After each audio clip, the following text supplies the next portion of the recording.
ଆପଣ ଆପଣଙ୍କର ଖାଲି ସମୟକୁ କେମିତି କଟାଉଛନ୍ତି? ଆପଣ ଏହାକୁ ଶୋଇକି କଟାଉଛନ୍ତି ବା କୌଣସି କାମ କରିକି କଟାଉଛନ୍ତି, ଏହା ଉପରେ ନିର୍ଭର କରିବ ଆପଣଙ୍କର ଭବିଷ୍ୟତ। ଆପଣ ଯଦି ଆପଣଙ୍କର ଖାଲି ସମୟକୁ ଠିକ୍ ଭାବରେ ୟୁଜ୍ କରୁଛନ୍ତି, ତାହେଲେ ଆପଣ ଏହି ଖାଲି ସମୟ ବ୍ୟବହାର ଦ୍ୱାରା ମହାନ ବି ହୋଇପାରିବେ। ଯଦି ମୁଁ କହିବି ଆପଣ ଆପଣଙ୍କର ଦିନର କିଛି ସମୟ ଦେଇକି ଆପଣ ନିଜର ବ୍ୟାଙ୍କ ବାଲାନ୍ସ ବଢ଼ାଇ ପାରିବେ ବା ନିଜର ଭାଗ୍ୟ ବଦଳାଇ ପାରିବେ, ତାହେଲେ ଆପଣ ହୁଏତ ବିଶ୍ୱାସ କରିବେ ନାହିଁ, କିନ୍ତୁ ଏହା ସତ ଅଟେ।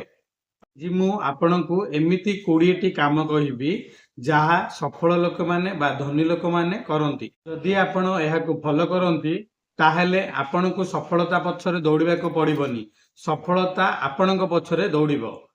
ଭିଡ଼ିଓଟି ବହୁତ ଇନଫର୍ମେଟିଭ ହେବ। ଭିଡ଼ିଓକୁ ଶେଷ ପର୍ଯ୍ୟନ୍ତ ଦେଖନ୍ତୁ ଓ ଯେଉଁମାନେ ମୋ ଚ୍ୟାନେଲକୁ ନୂଆ କରି ଆସିଛନ୍ତି, ଚ୍ୟାନେଲକୁ ସବସ୍କ୍ରାଇବ୍ କରନ୍ତୁ। ଚାଲନ୍ତୁ ଆରମ୍ଭ କରିବା ଖାଲି ସମୟରେ କରିବା କ'ଣ, ଯାହା ଆପଣଙ୍କର ଜୀବନକୁ ବଦଳାଇ ଦେଇପାରିବ।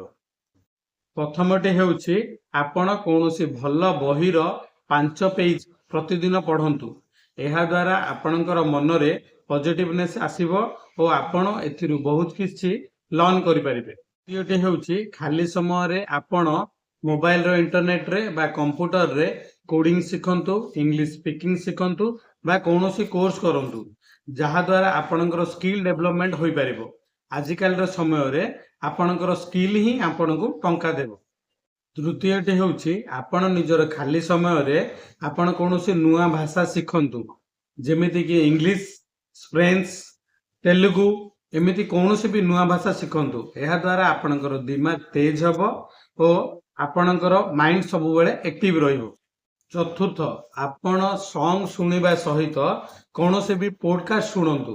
ଏହା ଦ୍ୱାରା ଆପଣଙ୍କର ମାଇଣ୍ଡ ପଜିଟିଭନେସରେ ଭରିଯିବ। ପଞ୍ଚମ, ଆପଣ ନେଟଫ୍ଲିକ୍ସରେ ସିନେମା ଦେଖିବା ସହିତ କୌଣସି ମହାନ ଲୋକର ଜୀବନୀ ବି ଦେଖନ୍ତୁ। ଏହା ଦ୍ୱାରା ଆପଣ ଆପଣଙ୍କର ଜୀବନର ମୂଲ୍ୟ ବୁଝିପାରିବେ ଓ ସେହି ମହାନ ଲୋକର ଆତ୍ମଜୀବନୀରୁ ଆପଣ କିଛି ଶିଖିପାରିବେ। ଷଷ୍ଠ, ଆପଣ ପ୍ରତିଦିନ 10 ମିନିଟ୍ ଆଖି ବନ୍ଦ କରି ଧ୍ୟାନ କରନ୍ତୁ। ଏହା ଦ୍ୱାରା ଆପଣ ଆପଣଙ୍କର ଶ୍ୱାସ ଉପରେ ଧ୍ୟାନ ଦେଇପାରିବେ। ଏହା ଆପଣଙ୍କର ମସ୍ତିଷ୍କରୁ ଡର ବାହାର କରିଦେବ। ଆପଣ ପ୍ରତିଦିନ କିଛି ନା କିଛି ବ୍ୟାୟାମ କରନ୍ତୁ, ଏକ୍ସରସାଇଜ କରନ୍ତୁ ବା ରନିଂ କରନ୍ତୁ। ଏହା ଦ୍ୱାରା ଆପଣଙ୍କ ଶରୀରରୁ ଝାଳ ବାହାରିଥାଏ ଓ ଝାଳ ବାହାରିବା ଦ୍ୱାରା ଆପଣଙ୍କର ଶରୀର ସହିତ ମୁଣ୍ଡ ବି ଥଣ୍ଡା ରହିଥାଏ। ଅଷ୍ଟମ, ଆପଣ ପ୍ରତିଦିନ କିଛି ସମୟ ମୋବାଇଲ ଠାରୁ ଦୂରେଇ ରୁହନ୍ତୁ। ସୋସିଆଲ ମିଡ଼ିଆ ଆକାଉଣ୍ଟ ବନ୍ଦ କରନ୍ତୁ। ଏହା ଦ୍ୱାରା ଆପଣଙ୍କୁ ମାନସିକ ଶାନ୍ତି ମିଳିଥାଏ। ନବମ, ଶୋଇବା ସମୟରେ ଆପଣ 5 ମିନିଟ୍ ଆତ୍ମଚିନ୍ତନରେ ଧ୍ୟାନ ଦିଅନ୍ତୁ ବା ଡାଏରୀ ଲେଖନ୍ତୁ।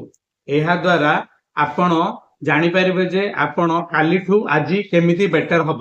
ଦଶମ, ଆପଣଙ୍କ ମନରେ ଯାହା ସ୍ୱପ୍ନ ଅଛି ତାହାର ଗୋଟିଏ ଫଟୋ ବାହାର କରି କାନ୍ଥରେ ଲଗାନ୍ତୁ ଓ ଏହାକୁ ପ୍ରତିଦିନ ଦେଖନ୍ତୁ।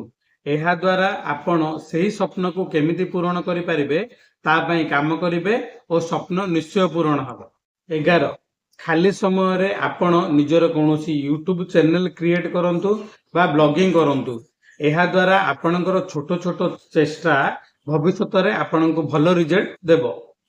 12, ପ୍ରତିଦିନ ଆପଣ ନିଜକୁ ଗୋଟିଏ କାମ ଦିଅନ୍ତୁ, ଯେମିତିକି 20 ପୁଷଅପ୍ କରିବା ବା କୌଣସି ଗୋଟିଏ ନୂଆ ଶବ୍ଦ ଶିଖିବା। ଏହା ଦ୍ୱାରା ଆପଣ ଫିଜିକାଲି ସହିତ ମେଣ୍ଟାଲି ଷ୍ଟ୍ରଙ୍ଗ ହୋଇପାରିବେ। 13, ପ୍ରତିଦିନ ଆପଣ ନିଜକୁ ଗୋଟିଏ ପ୍ରଶ୍ନ ପଚାରନ୍ତୁ, ମୁଁ କିଏ ବା ମୋତେ କ'ଣ ବନିବାର ଅଛି। ଏହି ପ୍ରଶ୍ନ ଆପଣଙ୍କୁ ଦିନେ ନା ଦିନେ ଭଲ ମଣିଷ ହେବାରେ ସାହାଯ୍ୟ କରିବ। 14, ଯଦି ଆପଣଙ୍କର ଘର ସଫା ରହିବ ତାହେଲେ ଆପଣଙ୍କର ମନ ବି ସଫା ରହିବ। ଏହା ଦ୍ୱାରା ଆପଣ ଆପଣଙ୍କର ଜିନିଷ ଠିକ୍ ଟାଇମରେ ପାଇପାରିବେ ଓ ଆପଣଙ୍କୁ ମାନସିକ ଶାନ୍ତି ମିଳିବ। 15, ବେଳେବେଳେ ଆପଣଙ୍କର ପୁରୁଣା ସାଙ୍ଗ ବା ରିଶ୍ତେଦାର ମାନଙ୍କୁ ଫୋନ୍ କରନ୍ତୁ ବା ଫିଜିକାଲି ଭେଟ ହୁଅନ୍ତୁ। ଏହା ଦ୍ୱାରା ଆପଣଙ୍କୁ ମାନସିକ ଶାନ୍ତି ମିଳିବ ଓ ବନ୍ଧୁତ୍ୱ ବଢ଼ିବ। ଘରର ଛୋଟ ଛୋଟ କାମରେ ଘର ଲୋକମାନଙ୍କୁ ସାହାଯ୍ୟ କରନ୍ତୁ। ଏହା ଦ୍ୱାରା ପରିବାରରେ ଆପଣଙ୍କର ଭଲ ପାଇବା ବଢ଼ିବ। ଯଦି ପରିବାରରେ ଆପଣ କାହା ସହିତ ଭୁଲ କରିଛନ୍ତି ତାହେଲେ ତାଙ୍କୁ କ୍ଷମା ମାଗନ୍ତୁ ଓ କେହି ଯଦି ଭୁଲ କରିଛନ୍ତି ତାଙ୍କୁ ମାଫ କରିଦିଅନ୍ତୁ। ଏହା ଦ୍ୱାରା ପରିବାରରେ ବଣ୍ଡିଂ ବଢ଼ିଥାଏ। 17, ପେଣ୍ଟିଂ କରିବା, ଗିଟାର ବଜାଇବା, ଭଲିବଲ ଖେଳିବା, ଆପଣଙ୍କୁ ଯାହା ପସନ୍ଦ ତାହା କରନ୍ତୁ।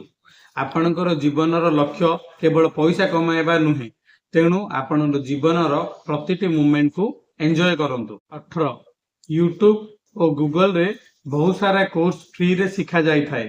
ଆପଣ ନିଜର ଖାଲି ସମୟର ଫାଇଦା ଉଠାନ୍ତୁ ଓ ଏହି କୋର୍ସକୁ ଶିଖନ୍ତୁ। 19 ଆପଣ ଅଳ୍ପ ସମୟ ପାଇଁ ପାର୍କରେ ବୁଲନ୍ତୁ, ଗଛରେ ପାଣି ଦିଅନ୍ତୁ, ସାଙ୍ଗମାନଙ୍କ ସହିତ କଥା ହୁଅନ୍ତୁ ବା କମେଡି ଭିଡିଓ ଦେଖନ୍ତୁ ବା ଘରର ପରିବାରର ଲୋକମାନଙ୍କ ସହିତ ହସ ମଜା କରନ୍ତୁ। ଏହା ଦ୍ୱାରା ଆପଣଙ୍କର ମନ ହାଲକା ହୋଇଥାଏ ଓ ହସିବା ଦ୍ୱାରା ଆପଣଙ୍କର ସ୍ୱାସ୍ଥ୍ୟ ବି ଭଲ ରହିଥାଏ। 20 କାଲି କଣ କରିବାର ଅଛି, ଆପଣ ଆଜିଠୁ ହିଁ ପ୍ଲାନିଂ କରନ୍ତୁ। ଏହା ଦ୍ୱାରା ଆପଣଙ୍କର କନଫ୍ୟୁଜନରେ ସମୟ ନଷ୍ଟ ହୋଇନଥାଏ, ଆପଣଙ୍କର ଦିନଟି ଭଲରେ କଟିଥାଏ। ସାଙ୍ଗମାନେ, ମୋ ଅନୁସାରେ ଭିଡିଓଟି ବହୁତ ଇନଫର୍ମେଟିଭ ଥିଲା। ଯଦି ଆପଣଙ୍କୁ ଏହି ଭିଡିଓଟି ଭଲ ଲାଗିଲା ତାହେଲେ କମେଣ୍ଟ ମାଧ୍ୟମରେ ନିଶ୍ଚୟ ଜଣାନ୍ତୁ ଓ ଭିଡିଓକୁ ଗୋଟିଏ ଲାଇକ୍ସ ଦିଅନ୍ତୁ ଓ ସାଙ୍ଗମାନଙ୍କ ମଧ୍ୟରେ ସେୟାର କରିବାକୁ ଜମା ଭୁଲନ୍ତୁ ନାହିଁ।